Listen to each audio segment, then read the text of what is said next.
আদালতের আদেশ নির্দেশ রায় বাস্তবায়ন করে জনগণের ন্যায় বিচার প্রতিষ্ঠা করতে জেলা প্রশাসকদের প্রতি আহ্বান জানিয়েছেন প্রধান বিচারপতি সৈয়দ রেফাত আহমেদ।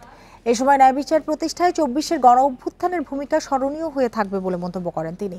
সোমবার বিকেলে সুপ্রিম কোর্ট অডিটোরিয়ামে জেলা প্রশাসক সম্মেলনে এসব কথা বলেন প্রধান বিচারপতি। বলেন, বিচার বিভাগের কর্মকর্তা ও ডিসিদের পারস্পরিক সৌহার্দ্য বজায় রেখে কাজ করতে হবে। বিচারক এবং ডিসিরা কেউ কারো থেকে বিচ্ছিন্ন নয় বলেও মন্তব্য করেন প্রধান বিচারপতি। স্বাধীন বিচার বিভাগ মানে নির্বাহী বিভাগের সাথে দ্বন্দ্ব নয় মন্তব্য করে তিনি আরও বলেন, পারস্পরিক সহযোগিতায় দেশ এগিয়ে যাবে।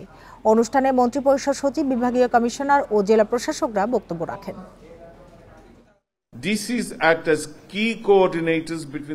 জেলা বিচার বিভাগ এবং জেলা প্রশাসন দুটি স্তম্ভ, দুটির কার্যকারিতা স্বতন্ত্র কিন্তু উদ্দেশ্য অবিচ্ছেদ্যভাবে সংযুক্ত। সংবিধান অনুযায়ী সুপ্রিম কোর্টের আদেশ মানতে বাধ্য জেলা প্রশাসন। জেলা প্রশাসকরা যেসব সমস্যা তুলে ধরেছেন তা সমাধানে তাৎক্ষণিক নির্দেশনা দেয়া হয়েছে। Fosters a justice system that is efficient,